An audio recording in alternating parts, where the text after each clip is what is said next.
Welcome to the podcast. Nathan Newberry here, your host. I have a special guest, Garrett Gunderson, here joining us on the podcast. You guys are going to hear his story. We got some really cool stuff that we're going to talk about, tactics toward the end. So make sure that you stay toward the end so that you can get some of those tactics and everything. Before we dive into, right below in the show notes, many people want to build a personal brand like me and Garrett have done. We've been able to really help a big amount of people on impact. And so if you're wanting to know how to do that, down below in the show notes is a free gift I want to give you online of knowing how to build a media team, how do you scale with ads and AI, leverage those sort of things. Go down, check that out. My gift to you. Garrett, super glad you're on. Thank you for joining me. One of the questions that I ask everybody just out the gate here is, what is high performance? What does that look like to you? You've been in the world of finance and hustlers. How do you teach people around how to have a well balance in life with that high performance energy and drive that most entrepreneurs have? Yeah, I mean, it's definitely something that I think we figured out over time because high performance to me was just the grind in my 20s.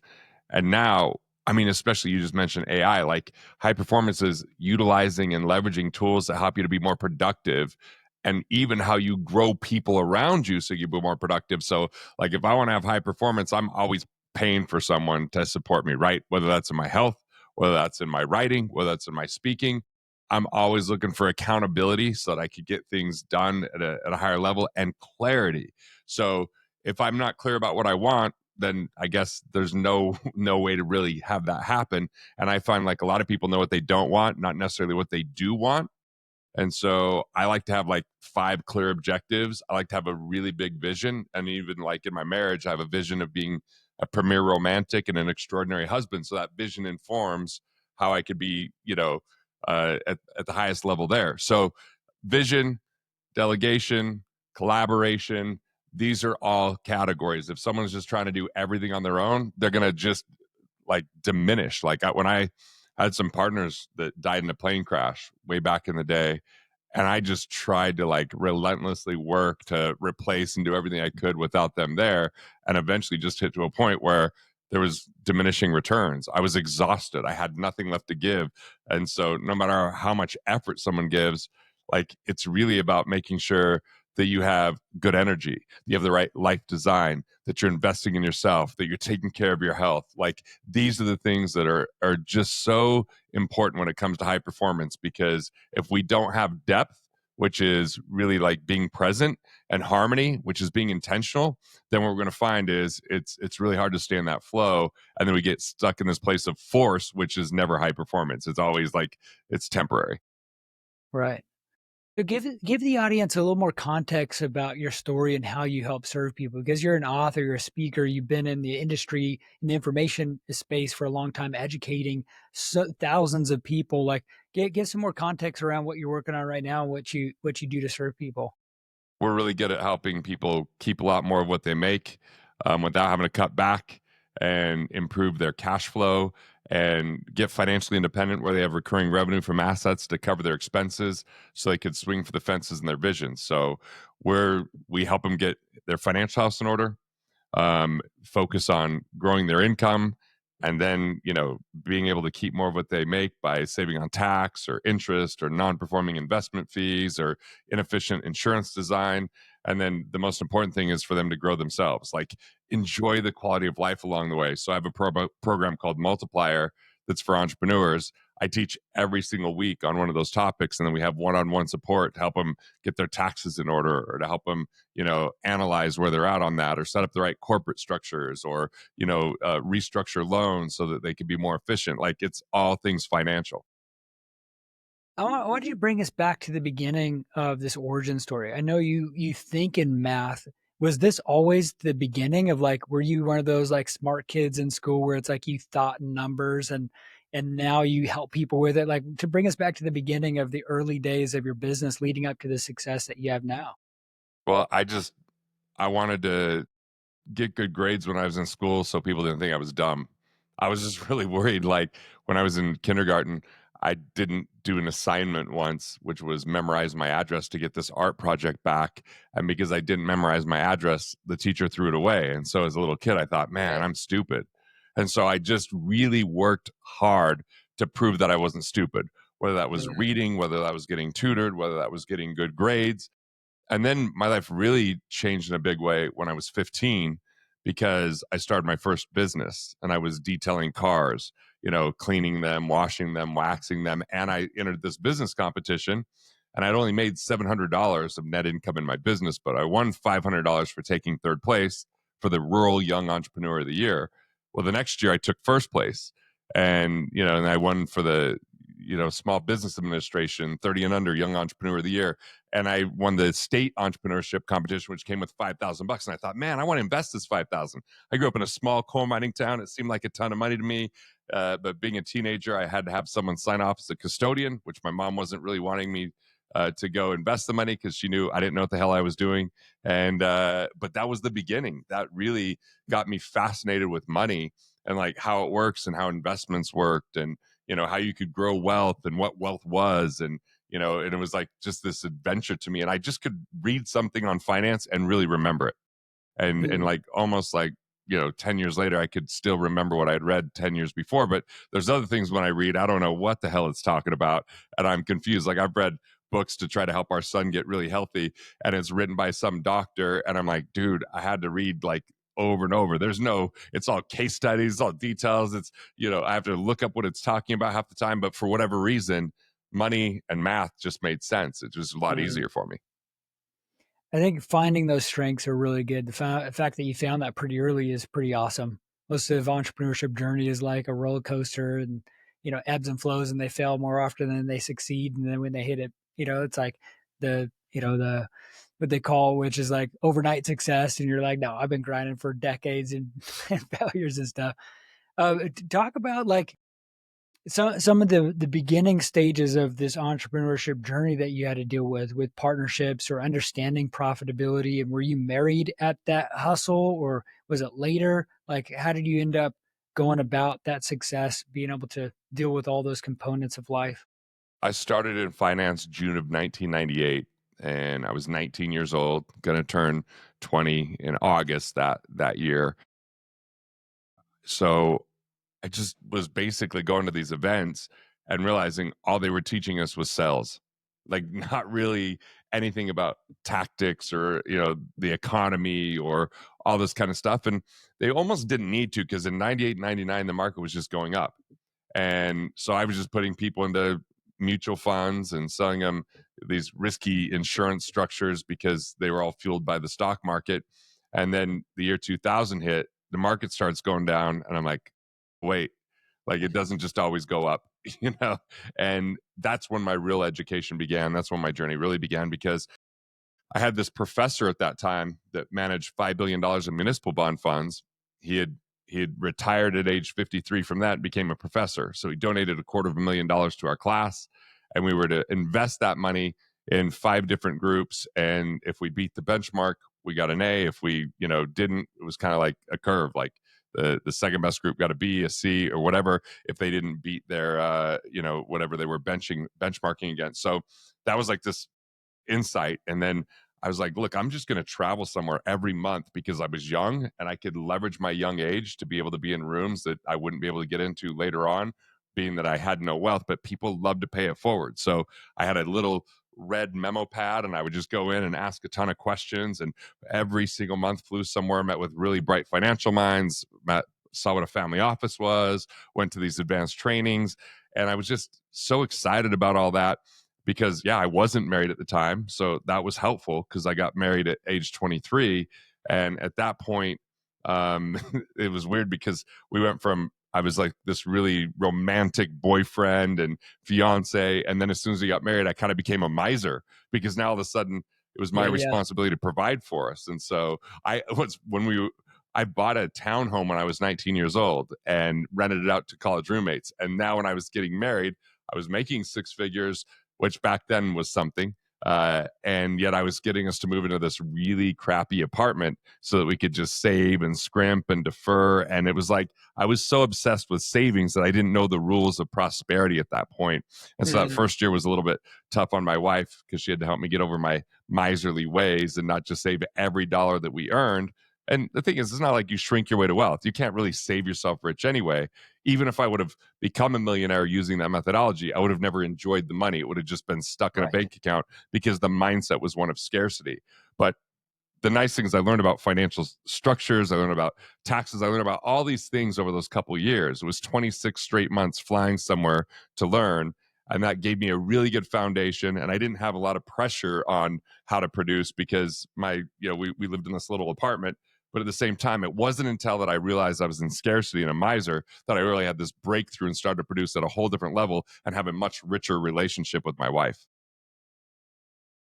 It's definitely a thing where people get divorced over money and finances. And I can only imagine that you see that quite a bit with people coming in trying to figure out, hey, how do I be profitable, or the challenges within that, and then the relationship combination of that, where they have some and they just don't know how. Like, talk us through some of those challenges that you've seen people walk through and how you've kind of helped them through that. A lot of people list a big reason for divorce is money. So let's break down what that really means. What happens is when people start to feel like they're just in survival, they stop dreaming about the future.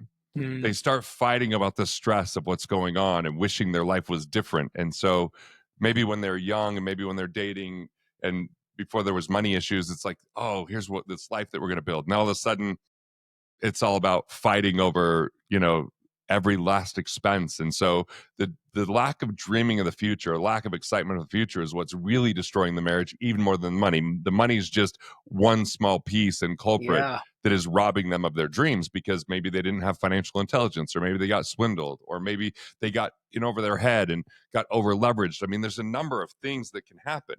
And especially with an entrepreneur, they might spend optimism. They might just have an amazing month and they think the next month's going to be better. So they just get over their, they over leverage, or they invest in things they know nothing about. And when it's lost, their spouse really feels like betrayed and they feel very concerned because a lot of times we don't really marry someone with the exact same money personality that we have. We usually have like the opposite. And then it's kind of like this lesson that we get to learn. And there's like part of the rules of attraction with that. So all of a sudden, maybe they want safety and security and you want freedom. And if that's not resolved, one feels like the gas, the other feels like the brakes, and that can create contention. And it really just requires a different conversation. Like I like to have conversations with my wife where I think about how she formed her money beliefs, what's important to her, like what does safety and stability look like? Is there an amount in an account that helps her feel that? Is there amount of cash flow that comes in that helps her feel that? Is there, like when you start to have those conversations, you can start to build a dream life together. But if you don't have the conversations, and I think they don't happen sometimes because the breadwinner sometimes doesn't want to create fear for the person that's asking for safety and stability. And so when things aren't going according to plan, they think the only solution is to work harder. And the harder they work, the more distant that starts to feel. And if it doesn't quite pay off, they're like, well, I didn't ask for this life of, you know, being alone and feeling isolated and you're not communicating with me. And they might have this imagination that it's much worse than it is just because we don't want to disappoint that person. We don't know how to have that conversation, or we learn that from our family and the way that they pass things down. There's a lot of families that just don't talk about money. Yeah. I know something that's helped me in my marriage with that, because that's definitely the case over the years of being entrepreneurs, that we sit down at least like a weekly basis. We kind of have that business meeting that kind of goes over some of those things. Is there something that you always, certain questions or certain outlines that you want to help people with that mindset, or things that would help solve some of those issues? Yeah, and when we were talking before, I'm like, I'll think of some good resources to hook people up with. This will be one of those first resources. There you go. If you put Nathan Newberry and Garrett Gunderson DM me on Instagram, I'm going to give you. I have an agenda that's a weekly agenda for my wife and I to have a meeting, because what I find is in business, I have meetings with partners, I have meetings with key relationships. Why not do that in my marriage? Because by having it carved out, it means that I know what to expect for that meeting. I'm bringing the right energy to that meeting, instead of like at the end of the day where I might be a little bit tired. And then she's like, hey, we need to talk about X, Y, and Z. And I'm like, I don't really have it in me. Well, now she knows that we have this weekly meeting. There's a time that she knows that she can get that information. And I mean, I think part of the reason why businesses aren't further along is they don't get enough feedback. And I think that the same thing can happen in our marriage. Like, get feedback. I asked my wife, how am I doing on a scale of 1 to 10 as a husband it's less than 10, I'm saying, what would it take to get to a 10? And that's part of the meeting. Are there any big purchases coming up that we need to save for? We always have a trip on the book so that we're excited and looking forward to. So we have one coming up to New York and then Miami, for our anniversary. And so we can already start to experience that before it happens, because as soon as it's booked, it's like, awesome, that starts to occur in our life. So that meeting, we do that, but then there's also quarterly retreats that we do. And part of when people get this download, I've got like 3 different interviews where people have interviewed my wife and I, because I once spoke at Genius Network on marriage, even though I'm not a guy that speaks on that. And then my friend Jason Garnard at Mastermind Talks is like, oh, you need to come speak on marriage here too. And so all of a sudden I'm going there speaking on marriage, which, by the way, people are watching my wife to see, like, is he full of crap or is this like really who he is? And, but there's just certain rhythms that can happen, like having a vision for your marriage, having like those regular meetings, just those kind of things can make such a big difference. And even knowing your money persona, like your money persona and her money persona, that's instrumental to look and say, hey, do we have any places where it's just I need to understand what's important to you, and you can understand what's important to me. Then instead of like one being the gas, the other one being the brakes, it's more like one being the guardrails so the other person can accelerate, because there's enough information. You work as a team, it becomes a really beautiful thing. Yeah. And I think people want that, and I think they just didn't know how to do that. And I think this resource down below in the show notes, and then definitely, DM Gary. I think that's going to be a really good Yeah. way to do that. What about in business? There's so many entrepreneurs and business owners listening to this, and they need that clarity. They want to hustle, but they are hustling in the wrong direction, or they're not financially clear. And you have like different methodologies, like Dave Ramsey that talks about like saving everything, and then you got Michael Michalowicz with the profit first. Like, what's some key things that you've seen that really kind of help people in that navigation as they're starting or even scaling their businesses? So it's important to realize that businesses have an insatiable appetite. And so if you have a big vision, there's always a way to deploy cash in the business. you know and I think it's important over time to make sure that that business wealth turns into personal wealth, but not at the expense of growing the business. So I find that if someone doesn't take a salary as an entrepreneur, the business will find a way to use that money. Mm. And like, I remember one day I was in Chicago with one of my friends and we're walking, and I was talking about how I'd just been in New York and spoke at this event, and end up missing my flight because the person hosting's like, Garrett, these people want to know more about what you do. Can you stay after? And a bunch of people sign up for our programs. And that's not normally my role. We usually have salespeople for that. But I realized I didn't take any extra money for doing that. And so I started to just say, if I'm doing something in the business, so if I coach, if I get involved in sales, I want to be the most expensive person so the business doesn't rely on me for that. And if I do it, I can just set money aside so I'm capturing it. Mm. $250,000 captured the next year just by doing things that, and by the way, now they started, as we grew as a team, people started to handle those things on their own. But the business owner loves the business so much that they're often just willing to do all this stuff, solve all the problems, but then the business doesn't mature because they get too involved. So I always look at, like, having a salary is important. Taking distributions is important. If you don't do that for too long, then you'll never do it because there's always an excuse, and you're artificially building the value of the business without taking care of the value of yourself. So that's the first thing. The second is, as you bring money over, automatically pay yourself first and then live off the rest. But just, you don't need to budget if you just simply differentiate your expenses. Eliminate destructive expenses, pay cash for lifestyle expenses, address your protective expenses, things like insurance and asset protection and legacy planning, and then always seek to increase productive expenses. And the best productive expenses are the skill sets that we individually develop, whether that's in communication, sales, whether that's marketing, whether that's in, speaking or writing or whatever that might be. What are the exponential skills? And one of those are financial intelligence. Far too many entrepreneurs skip financial intelligence, saying they don't have the time, and therefore they pay the price with their own money because money slips through the cracks. 93% of business owners are tipping the government.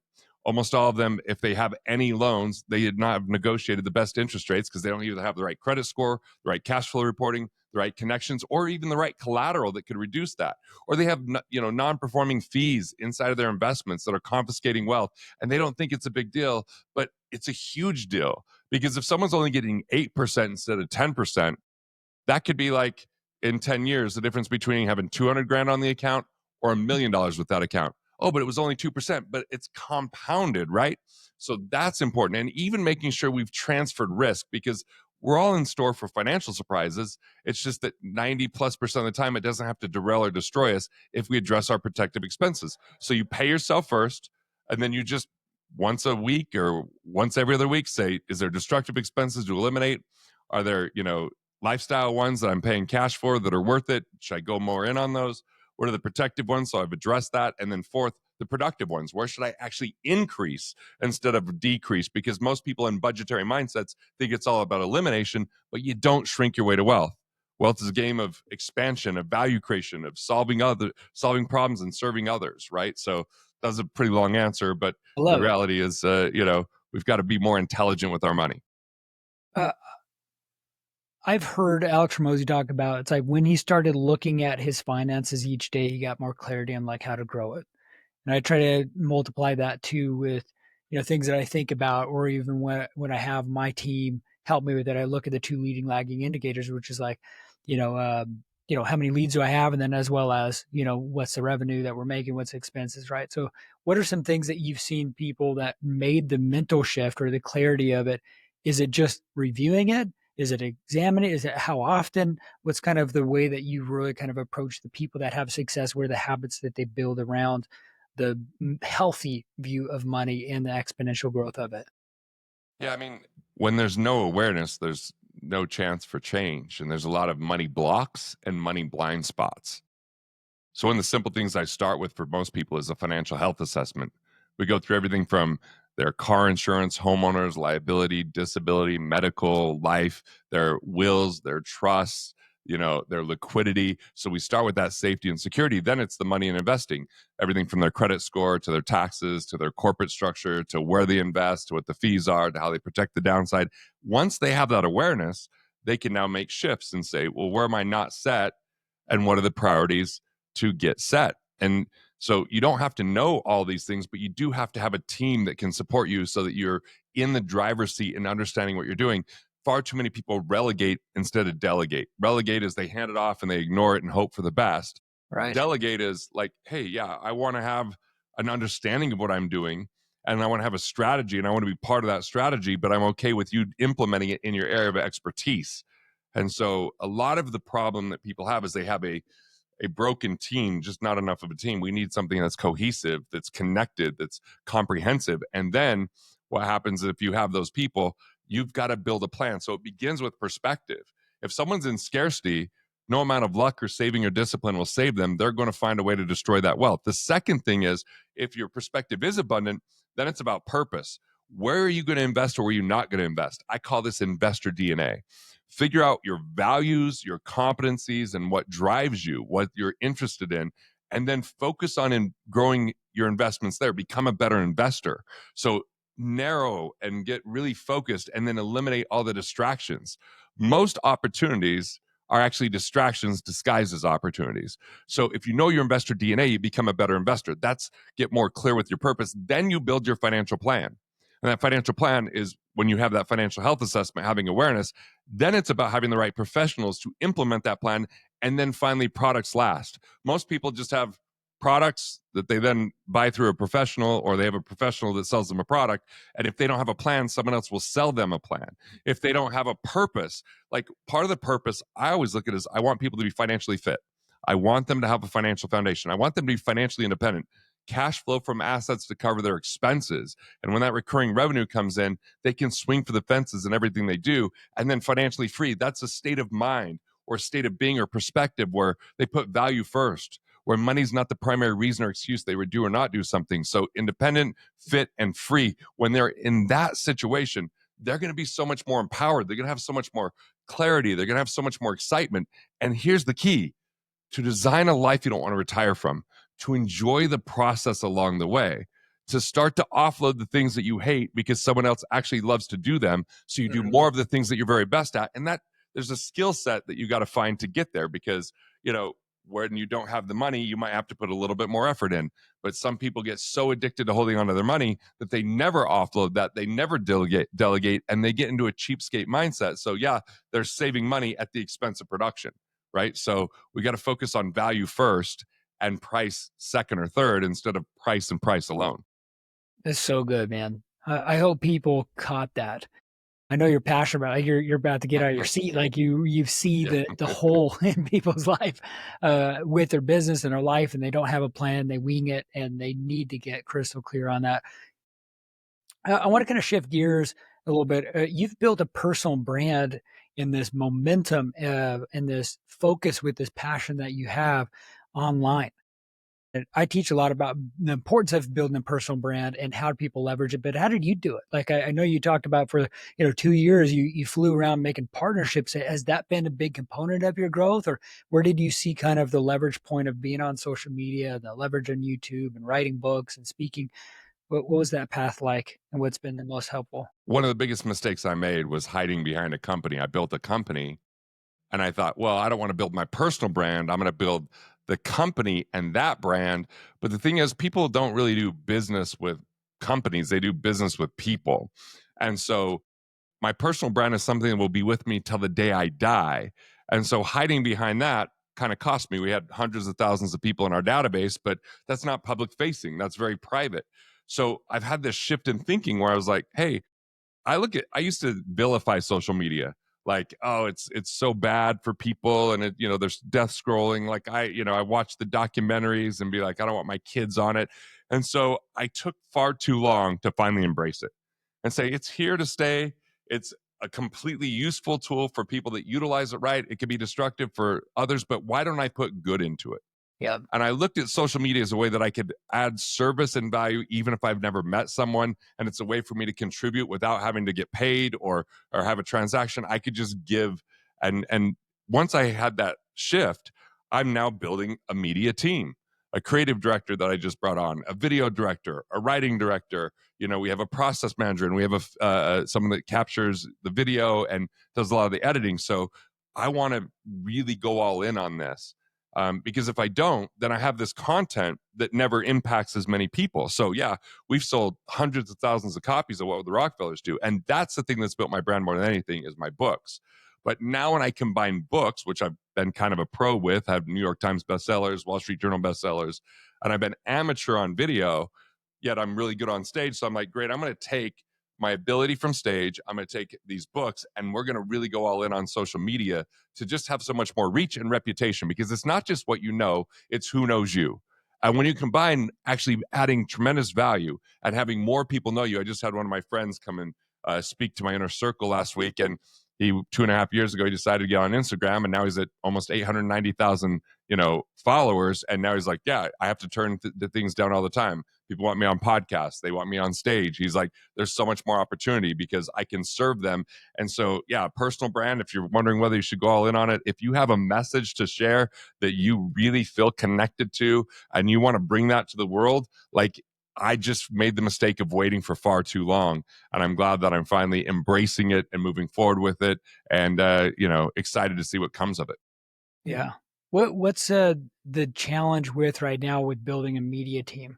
I know so many times people struggle with delegation, or they think they need to be the only person that in their DMs. Like, what's been the exponential growth that you've seen when you started going that direction and building that? My video director is so phenomenal. He did this video that's on the opening of my comedy special on Amazon Prime. The comedy special is called The American Ream. And that first kind of money rap video, he did it. And it's so good. And we did this meeting crashers video back in the day where I would come and crash meetings and it would help people get more money. And it was just a short video. And we got millions of views on it, but we got thousands upon thousands of leads from it. So I've taken that great quality of he can really put his brain to it. And my writer has been writing for me for 12 years, but now we just did our first video on YouTube where we tested the titles. We ran ads to see what the biggest click-through rate was. And we're testing different formats so that what's the best version of how we can put this content out there. We're just getting so much more intentional. And the biggest challenge I have is my creative director is so brilliant and talented that, it's going to take time before he can really dedicate full time to me. But we just had our second meeting this week as a team with 5 of us. And now what I look at is I want to show up and be the best version of myself. I need that feedback. I need that expertise. I want to put that extra effort into it and be a pro. And that's what I did with my comedy special. I mean, we had an amazing crew and got it on Amazon Prime. I didn't do it by myself. And so it's really about collaboration. It's about testing, and it's about this dedication to it that I would consistently do it, day in and day out and week in and week out. And what am I willing to do and what am I not willing to do? And what does my brand look like on this? And how do I express that in a way that I would still be passionate about it 10 years from now? And it's really authentically who I am. And so as time goes on, you're going to see more humor and using entertainment to educate, because that just sounds fun. That just sounds exciting to me. Exactly. Yeah. How about AI? How much of what you're doing now is in, really incorporating a lot of the AI things that you're doing or building? How much of that are you looking at and doing and growing in? Like the hardest things to get done in finance are someone building their family constitution, which is a document that begins their trust in their own words, sharing their philosophies, sharing their principles, sharing their greatest lessons. So they're signposts for future generations. And it took me a long time to write my 52-page document that's now down to 38 pages. So I've made it more succinct. It took, dedicated time, and I'm a writer, and it was hard to get done. Now we have an AI tool where someone can get the first version done within an hour, and it's phenomenal. The prompt interviews them, or they want a family crest, and the AI tool can help them get there. Or we're using AI tools to analyze a lot of their finances that normally, if I read a trust, it might take me an hour. I can get everything done in 5 minutes because I could just have it show me what the highlights are of where the normal issues might be, so I could point that out with having to go through the most boring document ever. So we're using other AI tools where when people want to hire their kids, so they can create ideas of what to hire them for, and then that's a tax deduction to them. But now they have real work that they're finding for their kids. It's not just organizing and mowing a lawn or something that's not developing real skill sets. So we're consistently using AI to make it more effective and efficient for the people that we serve. We're testing AI bookkeeping right now, where I just consistently look at AI as, how well can I get to the place where when I'm with someone, I'm really with them, not caught up in the transactional busy work that's required but uninspiring. And once that's handled, now I get to be in a human moment with someone. What do they really want? Those vulnerable moments where we're talking about legacy or their kids or their fears or their vision. And it's like, yeah, we're definitely, integrating more and more AI as time goes on. What AI has been pretty garbage in is early on when I'd ask it financial questions, and it's gotten a lot better. So I used to do Garrett versus AI videos because it was just kind of like homogenized, lowest common denominator advice. But now I might be writing something, and what it can do for research for me, so that I don't have to spend, in the past, I had like full-time people that were doing that kind of stuff when I was writing books. I can now get to where the articles were, where the research is, so much faster. And the craziest thing happened the other day where I was just, writing a master class, and we did this Rockefeller method master class. And I said, hey, how could I convey in Garrett Gunderson's voice why it would make sense to get these AI tools for the legacy stuff versus trying to do it on your own? And I just copied and pasted it, forgot to go back and revise it, read it, and 46% of people decided to upgrade to the mastery stuff based upon what AI wrote that wasn't even me writing. So I mean, it's getting better and better, and I just am excited that the people that embrace it and utilize it, they can just have more time doing the things that they really enjoy doing instead of the things that there have to be done. But I want people to be careful not to replace the joy with AI. Like someone once said to me, hey man, have you had AI write any jokes? I'm like, no, man, that's the process I love. I love writing the joke. Why would I take that away? But research, that's not always my favorite thing to do. I love what AI can do there. And we have a licensing program where we license some of my content to financial advisors. And so we interview them. And then in the interview, that's what creates the forward for their version of one of my books. And then we issue Claude. So we can get that forward done in 30 minutes, 20 minutes interview, 10 minutes using Claude, and just a few revisions. And they're like, dude, that's so good. And it's like, yeah. So we're now with our licensees offering like fractionalized service to get their newsletters and stuff done off my content. But with AI, we're 10 times more effective, 10 times more efficient, keeping the price down substantially for them. And they're getting much better results. So again, another long answer because I like the question. What's something that you're working on now that you feel like is going to be the biggest impact for, the clients you serve now and everything you're doing? There's two things that are really, I think, have exponential opportunity for impact. One is the book What Would the Rockefellers Do is my most popular book, and I'm licensing uh, ways for people to serve their clients more effectively. I think 9 out of 10 people selling insurance are selling it wrong, and that's really harmful to the client. And the book What Would the Rockefellers Do talks about how to properly structure it and optimally fund it. And so now I'm licensing that to people that go through a certification, and then they get access to like a Go High Level account with every article I've ever written. I teach them every month how they can get more clients, how they can serve their clients better, and there's just all these resources. But now they have a machine that when someone reads the book, they click a QR code, it schedules with them, not with me. And they're attached to it. So I think that that's going to help What Would the Rockefellers Do be one of the most impactful financial books of all time, because that book makes legacy accessible and available to the masses, where most people think that's reserved for the ultra wealthy. And it's very pragmatic of the two things that have to be done to initiate a legacy. So it's not just a philosophical book. And because these people are really good one-on-one with clients but not as good one-to-many, if I get a licensee, that's representing thousands of more books in people's hands.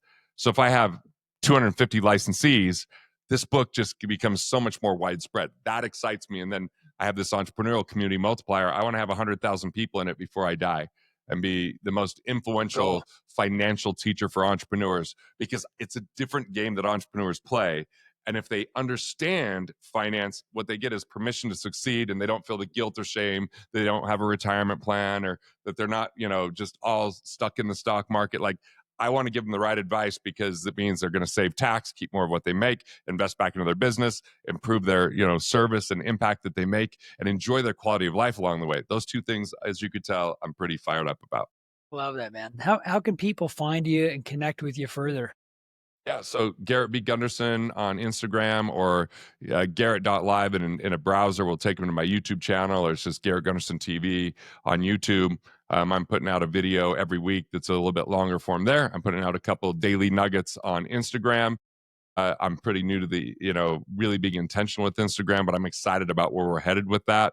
And we just keep evolving on the YouTube side, that it's really like a fit for my brand. And I think it's really helpful for people if they see those videos. And GarrettGunderson.com is my website, and they can go see my comedy special at Amazon Prime, or if you DM, I'll even throw in a good audiobook if they go, and when they DM me, we'll give them the marriage resources and the audiobook of one of my financial books.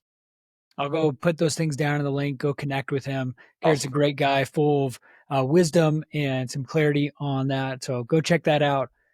Again, if you haven't liked and subscribe, go check that and click that button, smash it. That resource down in the below, also a helpful way.